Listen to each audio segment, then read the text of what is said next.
विश्वं दर्पणदृश्यमाननगरीतुल्यं निजान्तर्गतं पश्यन्नात्मनि मायया बहिरिवोद्भूतं यथा निद्रया यः साक्षात् कुरुते प्रबोधसमये स्वात्मानमेवाद्वयम् तस्मै श्रीगुरुमूर्तये नमः इदं श्रीदक्षिणामूर्तये तस्मै श्रीगुरुमूर्तये नमः इदं श्रीदक्षिणामूर्तये बीजस्यान्तरिवाङ्कुरोर्जगदिदं प्राङ्निर्विकल्पं पुनः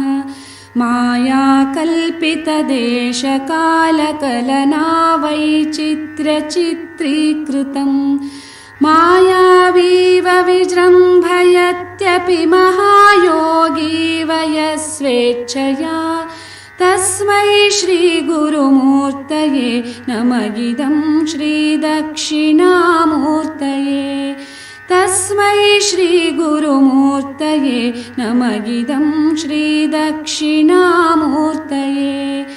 यस्यैव स्फुरणं सदात्मकमसत्कल्पार्थकं भासते साक्षात् तत्त्वमसीति वेदवचसा यो बोधयत्याश्रितान् यत्साक्षात्करणाद् भवेन्न पुनरावृत्तिर्भवाम्भोनिधौ तस्मै श्रीगुरुमूर्तये नमः इदं श्रीदक्षिणामूर्तये तस्मै श्रीगुरुमूर्तये नमः इदं श्रीदक्षिणामूर्तये नानाच्छिद्रघटोदरस्थितमहादीपप्रभाभास्वरम्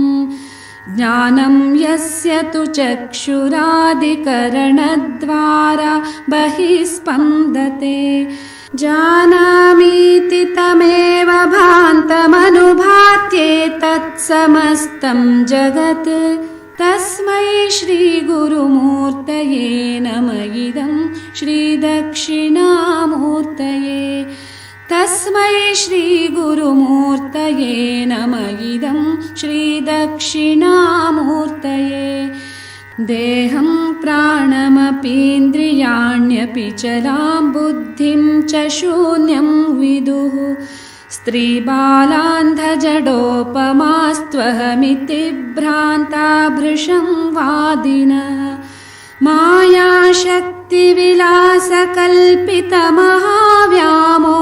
मायाशक्तिविलासकल्पितमहाव्यामोहसंहारिणे तस्मै श्रीगुरुमूर्तये नमः इदं श्रीदक्षिणामूर्तये तस्मै श्रीगुरुमूर्तये नमः इदं श्रीदक्षिणामूर्तये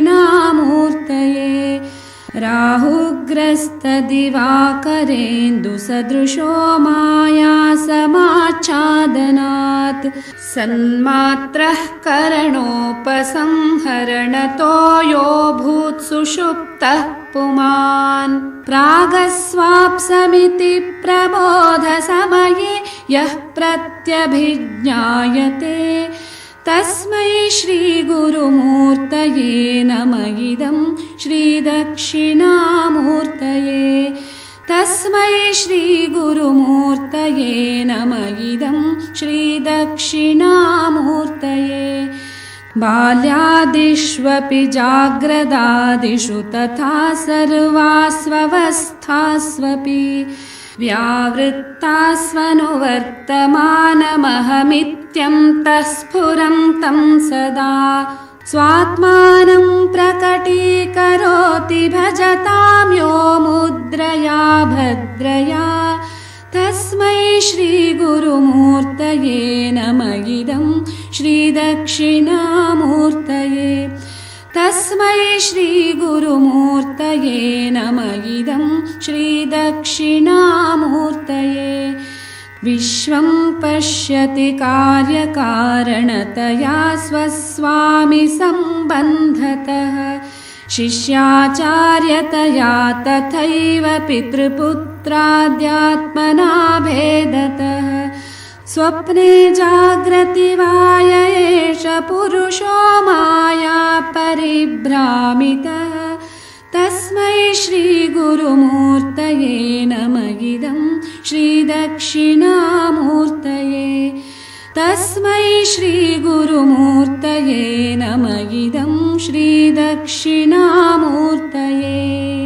भूरम्भांस्य नलो नीलोऽम्बरमहर्नाथो हिमांशुः पुमान् इत्याभाति चराचरात्मकमिदं यस्यैव मूर्त्यष्टकम् नान्यत्किञ्चन विद्यते विमृशतां यस्मात् परस्माद्विभोः तस्मै श्रीगुरुमूर्तये नमः इदं श्रीदक्षिणामूर्तये तस्मै श्रीगुरुमूर्तये नमः इदं श्रीदक्षिणामूर्तये सर्वात्मत्वमिति स्फुटीकृतमिदं यस्मादमुष्मिंस्तवे तेनास्य श्रवणात् तदर्थमननाध्यानाच्च सङ्कीर्तनात् सर्वात्मत्वमहाविभूतिसहितं स्यादीश्वरत्वं स्वतः